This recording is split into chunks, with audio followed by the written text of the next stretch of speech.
In the bustling heart of the city, Officer Daniel Stone cruises through the streets with an air of superiority, feeling untouchable as he enforces the law.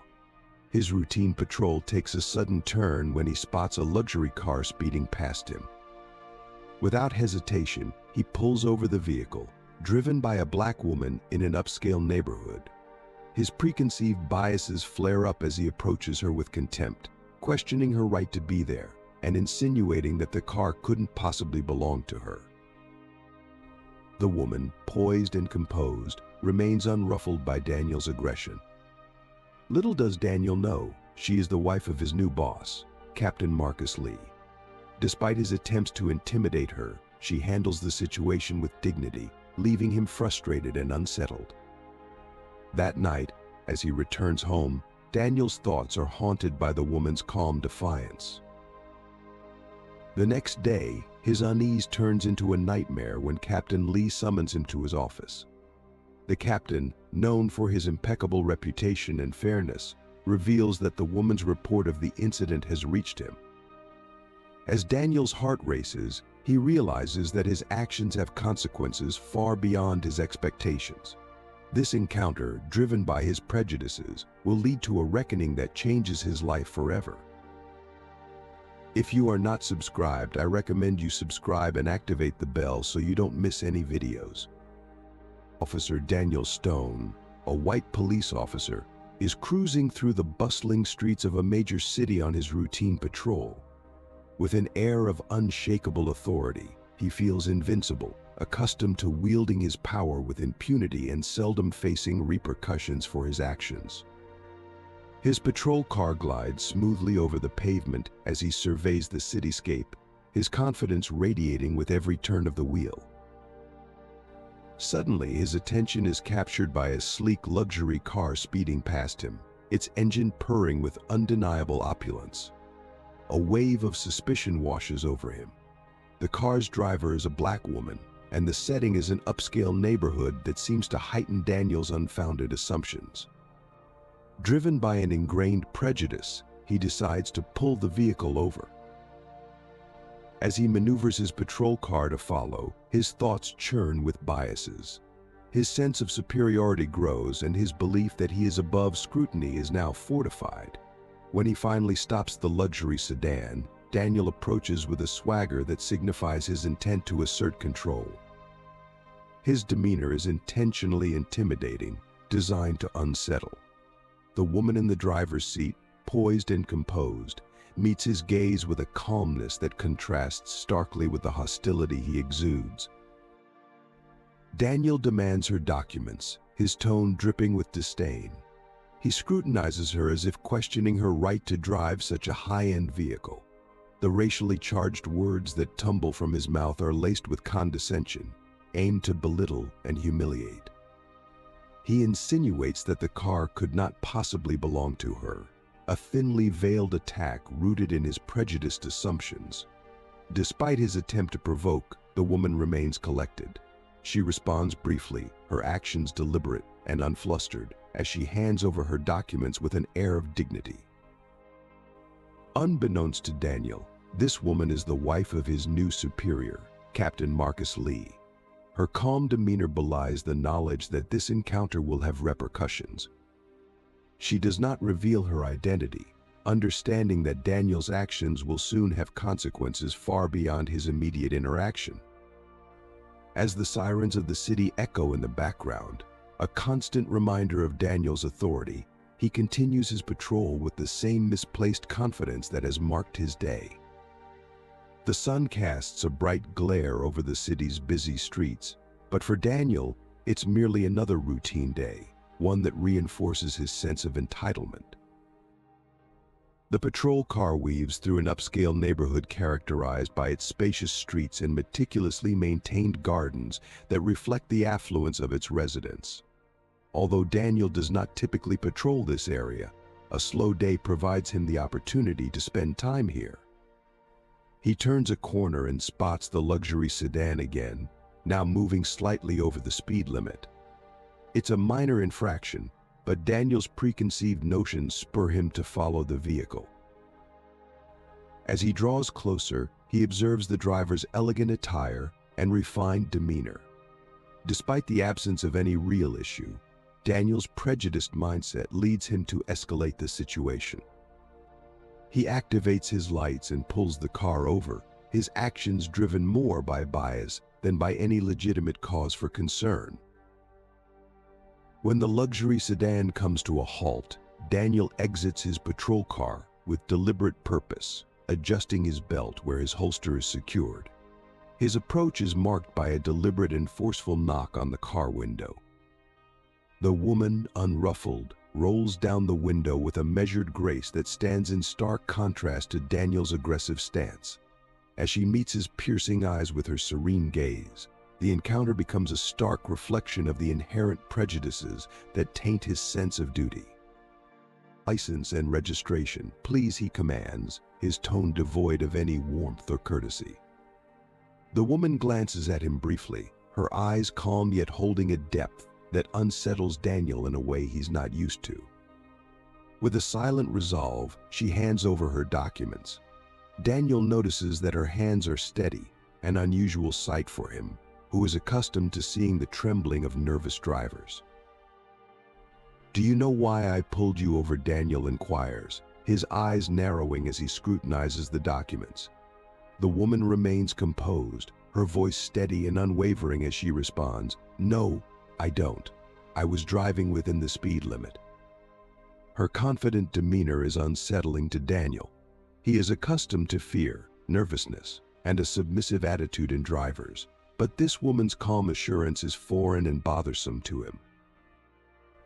Daniel takes his time examining the documents, meticulously searching for any discrepancies or errors that could justify his authority and allow him to assert control over the situation. When he finds nothing out of the ordinary, he decides to alter his approach. "Nice car you have there," he remarks with a sardonic smile, his tone dripping with implication. "Are you sure it's yours?" The insinuation is clear in his voice and demeanor. "Yes, it's mine," the woman replies firmly, her gaze locked with his. "I purchased it with my own money." Her words are simple yet carry an unspoken challenge that Daniel is not prepared to confront. The confidence in her reply irks him, prompting him to probe further. "Is that so?"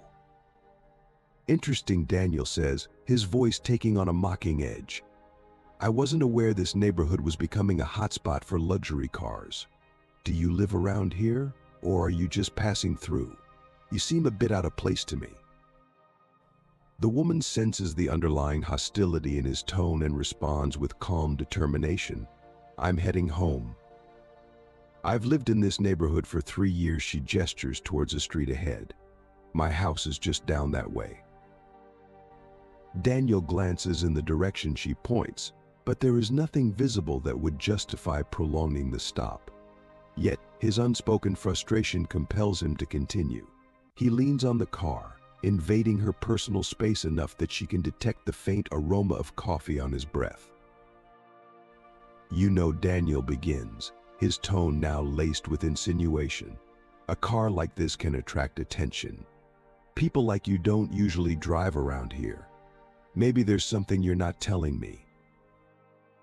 The woman's expression hardens slightly, but she maintains her composure. "People like me. And what exactly does that mean?" Her question is direct and pointed, and her unyielding stare makes it clear that she's not interested in engaging in Daniel's power play. Daniel sneers and steps back from the car, the encounter leaving a lingering tension in the air. If you are still watching this video and find these stories useful, please comment number 1 below to let me know that you are still watching this video with me. Thank you for your valuable time.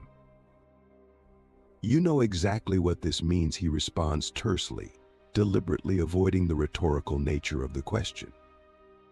"So, where exactly do you work? Maybe I should give your employer a call and verify if your story holds any water. It wouldn't be the first time I've caught someone fabricating tales around here." The woman takes a slow, deliberate breath, visibly wrestling with the surge of irritation welling up inside her. "I'm an attorney, if that's what you're asking." I'm employed at Benson and Leon, located on Main Street. Daniel's eyes narrow as he processes the name of the firm, one of the most prestigious and well-regarded in the city. His frustration mounts as it becomes evident that she seems to have a prepared response for everything he throws at her. Nothing he says appears to have the desired impact. An attorney, he says, his voice dripping with skepticism. One of those who defend people who break the law. Let's see how well you fare when you're on the other side of the fence. Daniel takes a step back from the car, reaching for his radio with a practiced air of authority. He pretends to communicate with dispatch, his tone formal. I need a background check here, he announces, though his true intent is to intimidate her and make her feel cornered. The woman crosses her arms defiantly and leans back slightly in her seat, maintaining her composure. I've already assured you that my documents are in order. There's no justification for prolonging this stop, she states firmly, her voice calm yet resolute. I'm more than willing to cooperate, but I will not tolerate being treated disrespectfully. Daniel's irritation grows palpable. You're quite the bold one, aren't you? This situation might not end well for you if you don't adjust your attitude. I suggest you reconsider before things escalate further. He scrutinizes her, expecting her to back down under his pressure, but she remains unmoved, which only heightens his unspoken fury. Can I leave now, she asks with a sharp edge to her voice that signals her impatience and unwillingness to engage further. Daniel hesitates, taken aback by her calm and composed demeanor. For a fleeting moment, he contemplates extending the stop, but the steadfast way she looks at him compels him to reconsider. Yes, he finally mutters, handing her back her documents with a begrudging gesture. But keep your eyes open. We're keeping tabs on you. Don't forget who you're dealing with. She accepts her documents and, without another word, smoothly drives away, leaving Daniel standing by the curb, watching as the car fades into the distance. He remains there for a few seconds, the fading rumble of the engine mingling with his thoughts. He is left with a peculiar sense of frustration, a silent anger that he struggles to comprehend. There's something about that woman that unsettles him, though he can't quite identify what it is. As Daniel returns to his patrol car, he realizes that his heart is racing inexplicably. The stop had been routine, but the interaction with her had left him feeling oddly disturbed. He sits down in the driver's seat, closing his eyes momentarily in an attempt to dispel the unsettling sensation. Yet her words linger in his mind, I bought it with my money. That night, Daniel gets home later than usual. Sarah is in the living room reading a book but barely looks up when he walks in. Their marriage has been distant for years, but Daniel never cared enough to try to fix it. He doesn't want to talk about his day, and Sarah doesn't ask. There is a comfortable silence between them, but this time Daniel's mind is elsewhere. He doesn't know that, at that very moment, the woman he had stopped is at home telling her husband what had happened, and that this husband, his new boss, was about to set a plan in motion that would change Daniel's life forever. The city is waking up to another day, but in Daniel Stone's mind, the previous night hasn't ended. He can't shake the memory of the calm, unflinching gaze of the woman he had pulled over the day before. Something about her has struck him deeply, a discomfort clinging to his conscience like a thorn. Arriving at the station, Daniel greets his colleagues with a nod. He maintains the same posture as always, but inside he feels a restlessness he can't explain. He sits at his desk and begins reviewing reports from the previous shift, trying to focus. However, his thoughts keep drifting back to that woman, to the way she had challenged him without a single offensive word, to how she refused to submit to his authority. His introspection is interrupted by a deep, firm voice behind him. "Stone, my office, now." It was the new boss, Captain Marcus Lee. Daniel looks up, surprised. Lee had recently taken command, and although Daniel knew little about him, he had already heard stories of his impeccable reputation and insistence on maintaining order fairly. Lee's expression was unreadable, which made Daniel's heart beat a little faster as he walked toward Lee's office. Daniel tried to imagine the reason for the summons. He couldn't think of anything specific, but the memory of the woman from the previous day unsettled him. When he entered the office, he found Lee sitting behind a large wooden desk, his eyes fixed on Daniel as if trying to read his soul. "Close the door," Lee said in a tone that left no room for argument. Daniel obeyed and stood on the other side of the desk. The silence that followed was heavy, as if each second stretched into eternity. Finally, Lee spoke, his voice calm but laden with authority. "Yesterday, you made a stop on a luxury car in Pine Hills, correct?" Daniel nodded, feeling a knot tighten in his stomach. "Yes, sir. I made a routine stop," he replied, trying to sound confident. "The driver was behaving suspiciously, so I decided to check it out." "Behaving suspiciously," Lee repeated, his voice carrying a hint of skepticism. "And what exactly led you to believe there was something suspicious?" Daniel hesitated for a moment. He knew there was no real justification for the stop beyond his prejudice, but he couldn't admit that openly. "Well, sir, the car was slightly over the speed limit, and given the time and place, I thought it prudent to investigate," Daniel Stone said, striving to maintain a semblance of composure. Captain Marcus Lee studied Daniel with a penetrating gaze, the silence stretching between them as if Lee were weighing each word carefully. "Interesting," Lee finally said, leaning back in his chair with an air of contemplation. "Because according to the driver's report, there was no infraction. The stop was noted for a series of comments that, to be frank, do not meet the standards we uphold here." Daniel's heart raced, a cold sweat breaking out on his brow. The notion of a complaint reaching Lee so swiftly was unsettling, and the gravity of the situation began to dawn on him. "Respectfully," Sir Daniel began, but Lee raised a hand, cutting him off with a gesture that brooked no interruption. "I'm not finished," the captain said, his voice maintaining a calm yet firm tone that left no room for argument. "I need to make something very clear, Stone. I will not tolerate any abuse of power within this department. I understand that the job can be grueling and that errors occur, but some boundaries must not be crossed." Daniel's anxiety surged, but he struggled to keep his voice steady. "I understand, sir.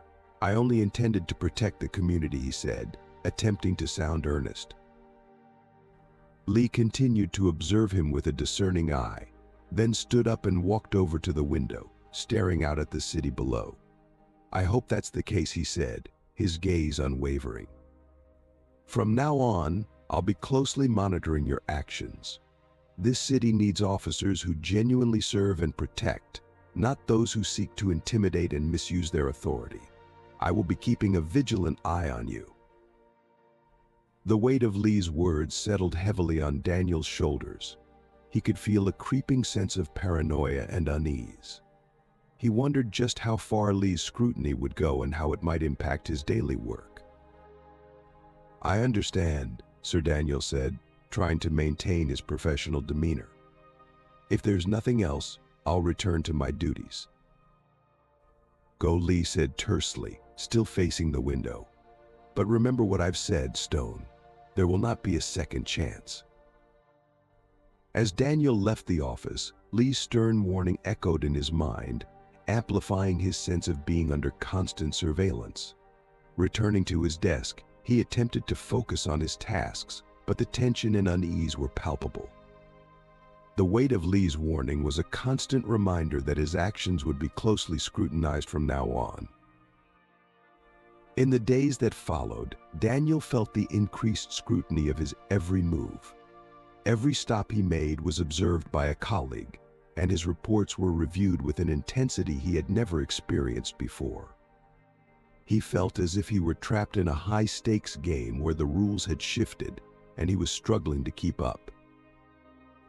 The memory of the woman he had stopped haunted him persistently. It wasn't just the incident itself, but the image of her calm, unyielding demeanor that troubled him more than he cared to admit. He found himself reflecting on how he might have exerted more control over the encounter and how he could have escalated the situation further. Yet, at the same time, he was acutely aware that any further misstep could spell his downfall. Lee wasn't just any boss. His presence alone was a constant reminder that mistakes were not an option. For Daniel, working under Lee was like navigating a minefield. Every misstep could trigger a disaster. The oppressive atmosphere in the office left him feeling on edge, as if his every action was scrutinized and every decision could lead to catastrophic consequences. At home, the situation was no better. The distance between Daniel and Sarah had grown wider than ever. Their interactions had become mechanical and devoid of warmth. Daniel felt increasingly isolated, his silence met with Sarah's obliviousness to his inner turmoil. The thought of her potentially knowing about his affair with Claire, the wife of a colleague, weighed heavily on him. The mere idea that she might be aware of his betrayal was enough to make him uneasy, though he never dared to broach the subject with her. The affair with Claire, which had once provided a semblance of escape, now felt like an additional burden on his conscience. What was supposed to be a brief respite from his troubles had morphed into another source of anxiety and guilt. The thrill of their clandestine meetings had faded, replaced by a constant dread of discovery. At the station, time seemed to drag interminably. Each day was a painstaking endurance of heightened tension. Daniel tried to maintain a facade of impeccable behavior, but the ever-present fear of being caught consumed him. He felt trapped, like a rat in a snare, with an ever-looming sense that Lee was waiting for the right moment to strike. The thought of quitting and fleeing the city began to take root in his mind, but the prospect of such a drastic move filled him with dread. The courage required to make such a decision was something he feared he lacked. As the sun dipped behind the city's skyline, casting a golden glow over the urban landscape, Daniel found no solace in the fading light. The beauty of the sunset seemed to mock him, highlighting the contrast between the world's serenity and his internal chaos. Since his conversation with Captain Marcus Lee, a heavy cloud of restlessness had settled over his life. Every step he took felt laden with caution, as though a single mistake could unravel everything he knew. But there was another gnawing worry that Daniel struggled to suppress: his ongoing affair with Claire. What had started as an escape now felt like a burdensome secret, a weight that grew heavier with each passing day. The excitement of their clandestine rendezvous had long since given way to a pervasive sense of fear and anxiety. The thought of Lee discovering the affair was a constant terror. That afternoon, after a particularly grueling shift, Daniel received a text from Claire. She wanted to meet him, as usual, at a discreet hotel on the outskirts of the city. Daniel hesitated, the risk seeming more daunting than ever. Yet, the allure of a brief respite from the relentless pressure and suspicion was too tempting. He convinced himself that he could be cautious enough to avoid any complications and decided to go. Upon arriving at the hotel, Daniel found Claire waiting for him in the room. She was perched on the edge of the bed, her face a mixture of longing and worry. "You took your time," Claire said, as Daniel closed the door behind him, her voice laced with both relief and frustration. "I was beginning to think you'd changed your mind." Daniel forced a smile as he sat down beside her. "Things are complicated," he said, his tone weary. "I'm under close watch. We have to be more careful than ever." Claire sighed, resting her head on his shoulder. "I understand. I've been thinking about it a lot, but staying away from you is just too hard." If you are still watching this video, and find these stories useful, please comment number 2 below to let me know that you are still watching this video with me. Thank you for your valuable time. Her words, which once would have filled him with a perverse sense of satisfaction, now only served to heighten his unease. Each encounter seemed to tighten the metaphorical noose around his neck, leaving him feeling increasingly trapped. "And what about your husband?" Daniel asked, his voice betraying the guilt that was gnawing at him from within. "He doesn't have any suspicions." Claire shook her head. "No, he's been so engrossed in his work that he barely notices I'm even here." Her laughter followed, but it was a hollow, joyless sound that did little to mask the strain beneath her words. A pang of discomfort tightened in Daniel's chest. He found himself questioning whether all this was worth the risk. Was the gamble he was taking truly justified? "We need to be smarter about this," he said, struggling to project authority. "If anyone finds out, it will not only ruin my career but also destroy everything we've worked for. I can't let that happen." Claire looked directly into his eyes, and for the first time, Daniel saw something new, a flicker of vulnerability that hadn't been there before. It unsettled him.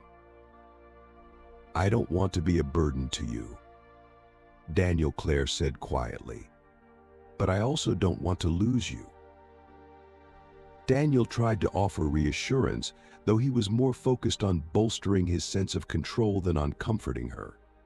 "We'll keep going, but we have to be more cautious," he said, his voice firm yet laced with uncertainty. At that moment, he clung to the belief that he could manage the situation, that he could continue without drawing any unwanted attention. What he didn't realize was that the net was already beginning to close in, with Lee's relentless pursuit tightening its grip. The next morning, Daniel arrived at the station to a palpable shift in the atmosphere.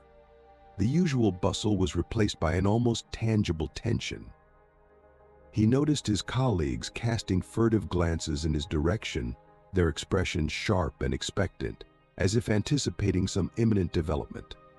As he walked down the hallway, whispers fluttered through the air, their contents just out of reach, adding to his growing sense of foreboding. Upon reaching his desk, Daniel discovered a plain white envelope lying inconspicuously atop his paperwork. It was devoid of any markings, offering no clue as to its sender. A wave of unease washed over him as he picked it up, his fingers trembling. With a sense of dread tightening around him, he opened the envelope to reveal a single photograph inside. His heart nearly ceased its rhythm as he recognized the image, a photo of him and Claire, clearly taken as they were entering a hotel. The world around him seemed to blur, and for a moment he questioned the reality of the situation. Someone knew. Someone had uncovered their secret. Daniel scanned the room, his eyes darting around in a desperate search for the person who might have left the photo. But his colleagues appeared oblivious, engrossed in their tasks and conversations.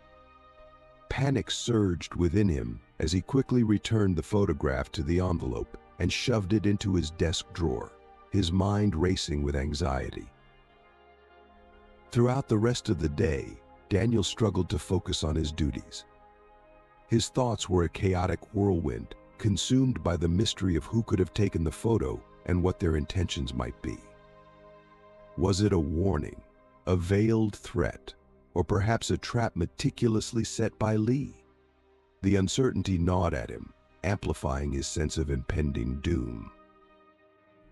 As the hours ticked by, Daniel felt an increasing sense of suffocation, as though the walls of his world were closing in on him. The pressure of the situation weighed heavily on him, and he was plagued with a growing sense of dread. He knew he had to act, but his options seemed grim and fraught with peril. Should he confront Captain Lee directly and risk further inciting his ire? Should he deny everything and hope for the best, or was fleeing the only viable escape? In the end, Daniel chose to maintain a facade of calm, opting to act as though nothing had happened. He hoped that by downplaying the situation, the interest of those behind the incriminating photo might wane. Yet, beneath this veneer of cool detachment, Daniel was acutely aware that he had lost control of the situation. The knowledge gnawed at him that it was only a matter of time before the full weight of his predicament came crashing down. When Captain Lee's voice cut through the thick tension in the room, Daniel felt a dry, uncomfortable lump in his throat. Lee's voice, though low, carried an unyielding authority that brooked no dissent. "I told you there wouldn't be a second chance," Lee began, his tone measured but laced with an unmistakable edge. "I expected you to take that seriously." Daniel tried to respond, but no words emerged. He felt like a cornered animal, his instincts screaming for escape, yet knowing there was no viable route. Lee picked up the photo, holding it aloft as if scrutinizing it for the first time, though Daniel knew better. The captain had seen it before, and its presence now only served to underscore the gravity of the situation. "I had a sense something was off about you," Lee continued, his gaze unrelenting. "Your behavior at work had already been problematic, but this is beyond what I can overlook." "Captain, I can explain," Daniel began, but Lee cut him off sharply, his voice rising with barely restrained frustration. "Explain what exactly? Do you intend to justify your betrayal of a colleague, or your involvement in an affair that jeopardizes your entire career and the trust of your partners?" Lee's voice grew louder with each accusation, his disdain palpable. "I have no interest in hearing excuses. It was a mistake," Daniel stammered, feeling the weight of the situation pressing down on him. "It won't happen again, I swear." Lee stepped closer, his presence imposing. Daniel instinctively took a step back, feeling a deep-seated anxiety, a mistake that could dismantle not just your life, but also the lives of those around you. "This isn't solely about you, Stone. I hope you understand that." Lee's voice was cold, but there was an undertone of something more menacing, a flicker of a deeper motive that unsettled Daniel further. "I could destroy you right now," Lee said, his voice dropping to a dangerous whisper. "I could obliterate your career, your life, and everything you've worked for. But I'm not going to do that. Not yet." Daniel's eyes widened, confusion and fear mixing in a chaotic swirl. He struggled to grasp the full implications of Lee's words. "I'm going to give you a choice," Stone Lee continued, his tone now carrying a hint of finality. "You will redeem yourself. You'll follow my instructions precisely, when and how I say. If you manage to navigate this properly, you might salvage some semblance of dignity." Daniel's body tensed with a mixture of relief and terror. "Yes, sir. I'll do whatever it takes." Lee's expression remained stern, but there was a subtle shift, a slight softening as if he had achieved his objective. "Good. Now get out of my office.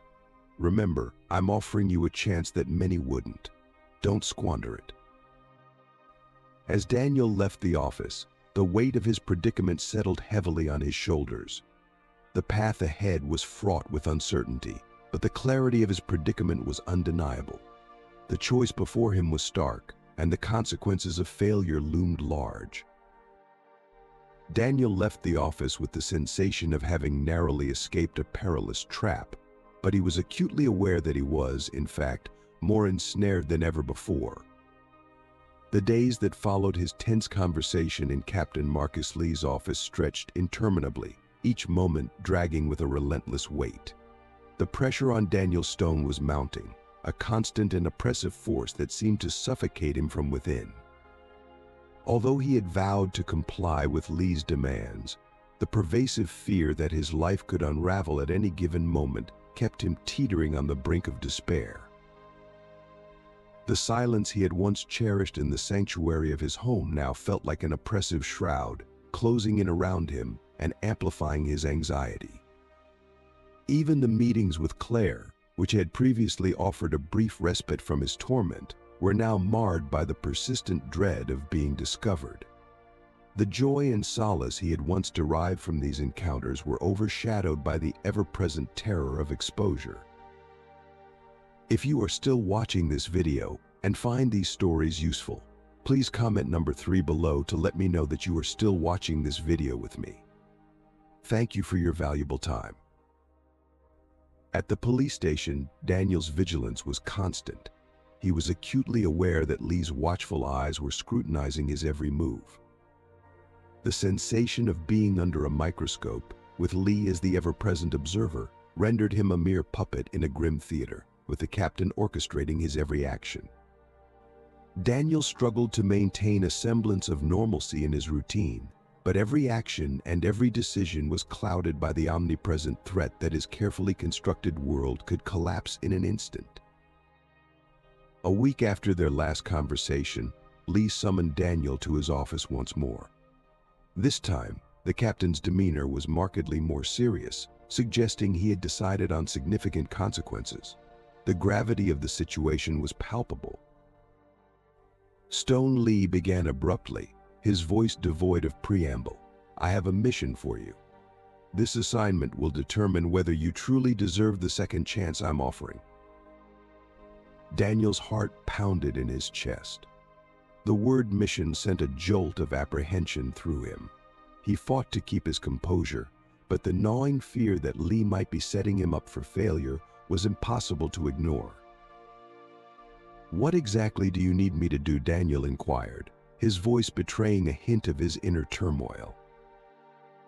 Lee fixed him with a piercing gaze, as if weighing his response carefully. "There's an ongoing operation. We're investigating a sophisticated drug trafficking network with covert connections within the police force. I need you to go undercover and identify the individuals involved. Your objective is straightforward. Earn their trust and gather the evidence necessary to secure a conviction." The enormity of the task settled over Daniel like a heavy blanket, its implications both daunting and fraught with peril. Daniel sat in silence, the gravity of Lee's words sinking in.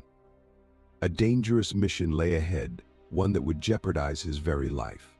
He had no choice but to accept. Lee understood this, and so did Daniel.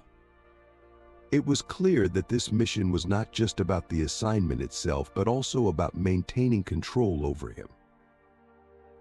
"Understood, Sir," Daniel responded firmly, without a trace of hesitation. He was acutely aware that any sign of reluctance or hesitation could have dire consequences, not just for his career, but for his survival. Lee continued, outlining the next steps. "You'll be working with narcotics agent Tom Carter. He's already embedded within the group and will introduce you as a recruit. This operation is your chance to demonstrate that you're still trustworthy." Tom Carter, a name Daniel recognized but had never worked with directly, was known for his tough but fair reputation. Daniel had seen him around but lacked first-hand experience of his working style.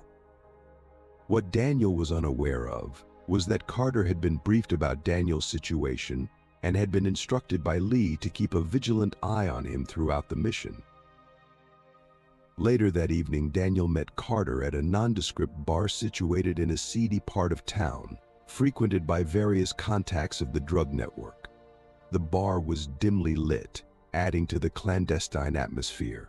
Carter, a man known for his solitary nature and minimalistic communication, approached Daniel without any preamble. He took a seat beside him, his demeanor indifferent and businesslike. "So, you're the recruit," Carter remarked, his gaze fixed on a point in the distance, avoiding direct eye contact. "Yeah, seems like it," Daniel responded, striving to match Carter's casual tone, though his nerves were on edge. Carter scrutinized him with a sidelong glance, as if evaluating his composure and sincerity. "Lee trusts you, so I'll give you the benefit of the doubt. But don't get any ideas that we're going to be chummy. This is a high-stakes game, and it's every man for himself. Do you understand?" Daniel nodded, the seriousness of the situation settling in. "Understood. I'm here to assist however needed." Carter took a slow drink from his beer before laying out the plan. "We're meeting with the group tomorrow night. When we do, you're going to keep a low profile and speak only when necessary. I'll introduce you as someone looking to get into the business. That's your role, nothing more, nothing less." As the day of the mission approached, Daniel found it nearly impossible to concentrate on his regular duties. His thoughts were consumed by the impending operation. A mix of fear and adrenaline churned within him, creating a sense of unease that he couldn't shake. The stakes were high. Failure was not an option. The risk involved was not only about jeopardizing his career but potentially his very life. When night fell, Daniel met Carter at an abandoned site on the city's outskirts. The location was grim and desolate, with darkness enveloping the area, adding to the oppressive atmosphere. Carter was accompanied by two men Daniel had never seen before. It was clear from their demeanor and attire that they were seasoned figures in the criminal underworld. One of them, a formidable man with a noticeable scar running down his face, scrutinized Daniel with an air of distrust. Daniel braced himself, knowing that every action and reaction would be under scrutiny. This was his chance to prove his worth and survive the treacherous world he was about to step into. "Is this the guy?" the man asked, his tone carrying a hint of skepticism as he crossed his arms and scrutinized Daniel with a piercing gaze. Carter nodded in response. "Yes, this is Stone. He's reliable," he assured, his voice steady but betraying a trace of apprehension. The man's expression remained skeptical, his eyes narrowing as he evaluated Daniel with evident distrust. Despite Carter's endorsement, he seemed far from convinced. "We'll see what he can do," he said, his tone implying that Daniel had yet to prove himself. "The next shipment is due to arrive tomorrow, and we need someone who can ensure everything goes smoothly." His gaze turned icy as he fixed his stare on Daniel. "Do you think you're up to the task?" Daniel stood his ground, feeling the weight of the man's scrutiny but refusing to show any sign of wavering. "Yeah, I can handle it," he responded, his voice carrying a note of unwavering confidence.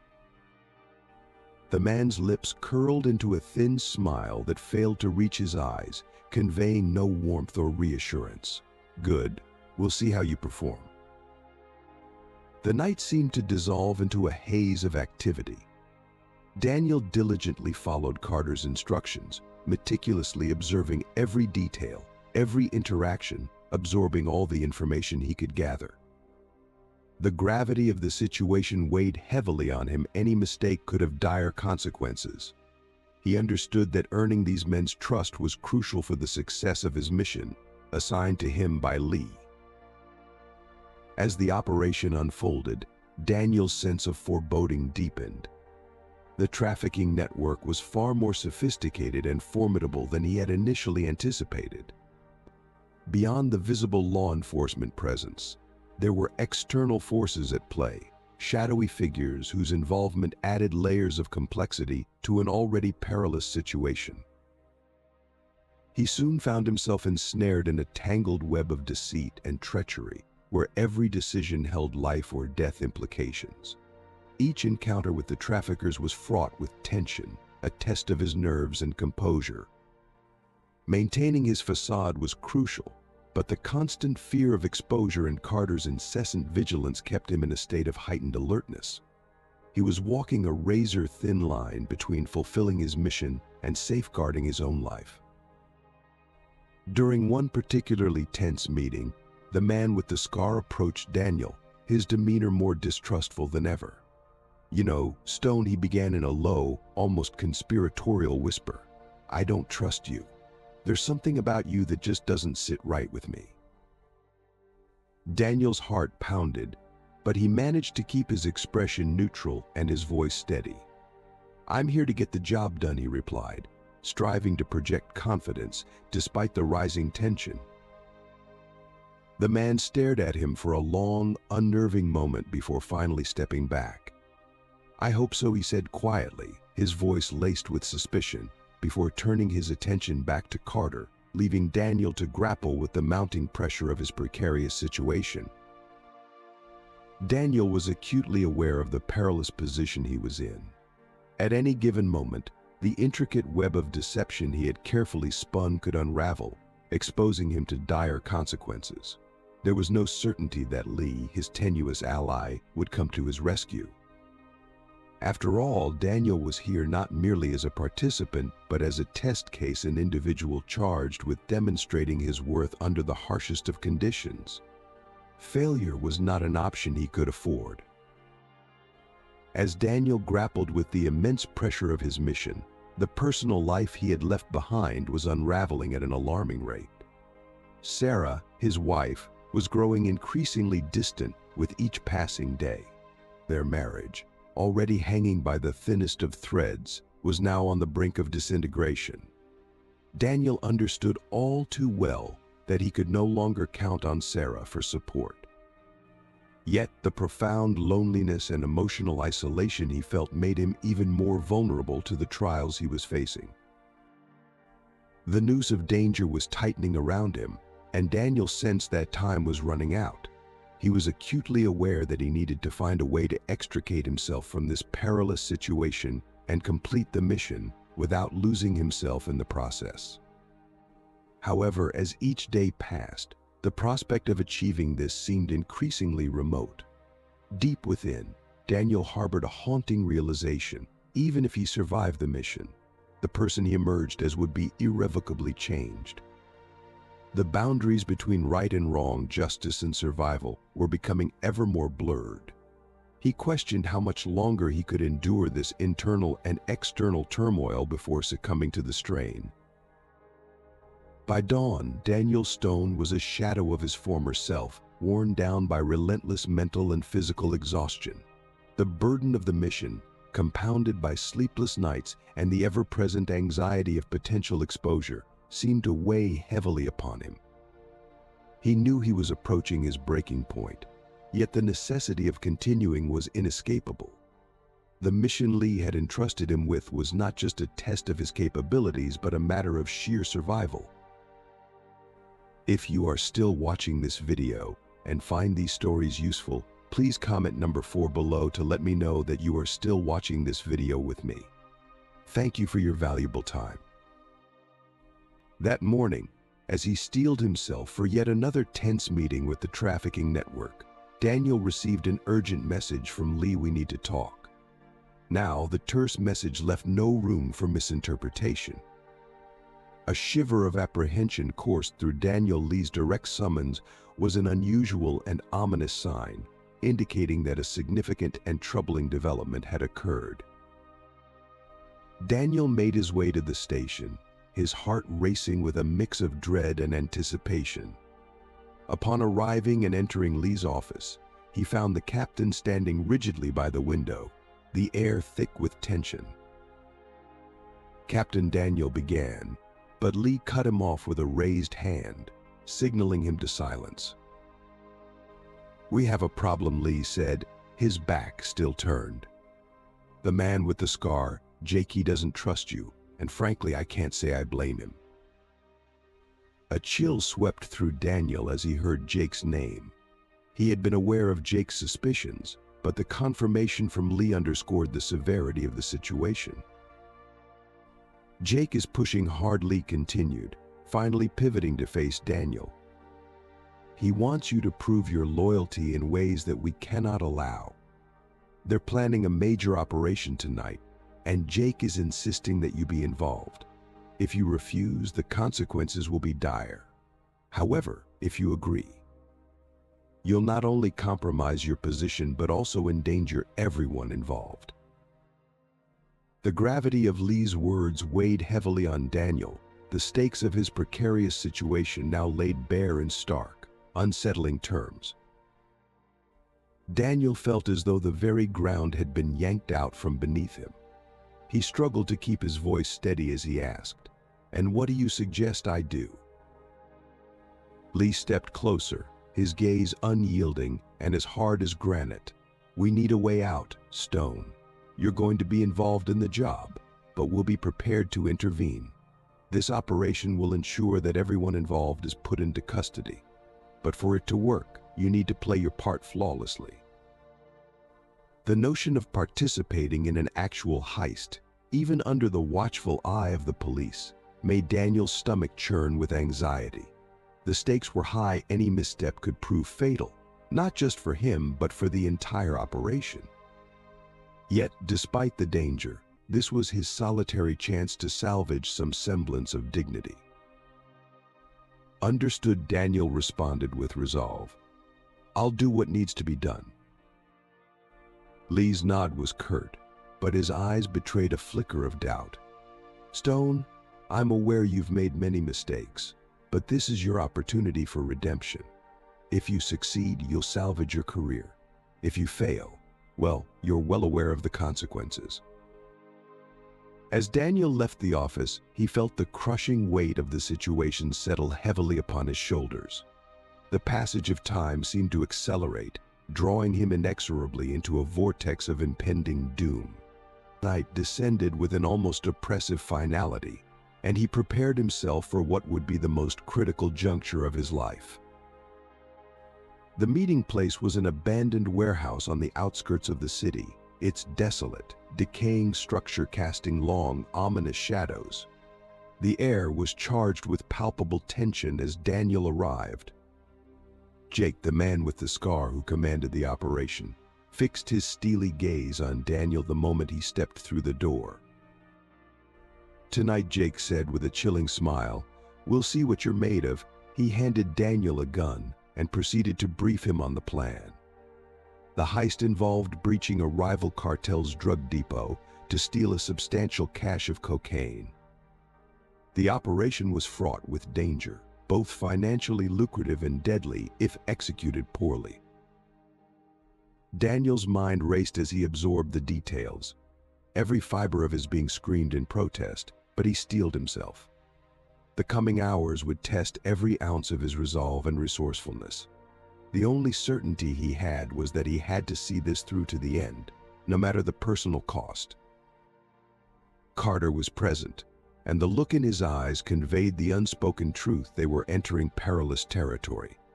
The atmosphere was thick with tension, and Daniel understood that any misstep could be fatal. As they prepared for the operation, Daniel felt the cold, heavy weight of the gun in his hand. It was a stark reminder of the seriousness of the night's events. He knew that by the end of the evening his life would be irrevocably altered, one way or another. Upon arrival at the depot, the quiet of the night contrasted sharply with the palpable tension in the air. Daniel followed the instructions meticulously, striving to maintain an outward calm despite the mounting pressure.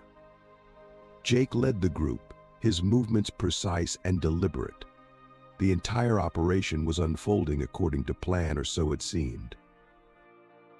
Without warning, the silence was shattered by a distant noise, a sound that caused everyone to halt abruptly. Daniel's instincts told him immediately the police were closing in. Lee had not only kept his promise, but had also ensured that the operation was under surveillance. Before Daniel could process this new threat, Jake turned towards him, his gaze filled with suspicion. "Did you betray us?" Jake's voice cut through the tension like a knife, direct and accusatory. In that instant, Daniel felt the precariousness of his situation. His life hung in the balance. Desperate to defuse the escalating situation, Daniel raised his hands in a gesture of surrender. "No, this isn't part of the plan," he said, trying to keep his voice steady and convincing. But Jake's mistrust was evident. He raised his gun, aiming it straight at Daniel. The scene erupted into chaos within moments. Carter, who had been standing close by, sprang into action with remarkable speed. In a blur, he tackled Jake, preventing him from firing. The sound of gunfire erupted in the confined space of the depot, creating a cacophony of noise and confusion. Lee's team burst onto the scene, their shouts and commands cutting through the din as they took control of the situation. Daniel hit the ground, his heart racing furiously, adrenaline surging through every nerve. As the gunfire subsided and a tense silence fell over the depot, Lee arrived, his eyes scanning the area with a steely gaze.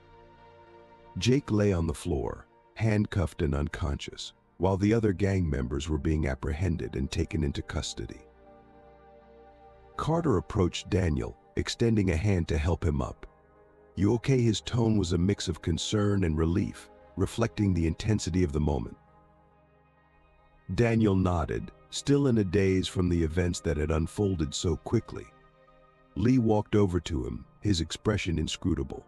"You did it," he said, the words carrying a weight of unspoken acknowledgement. "It's over."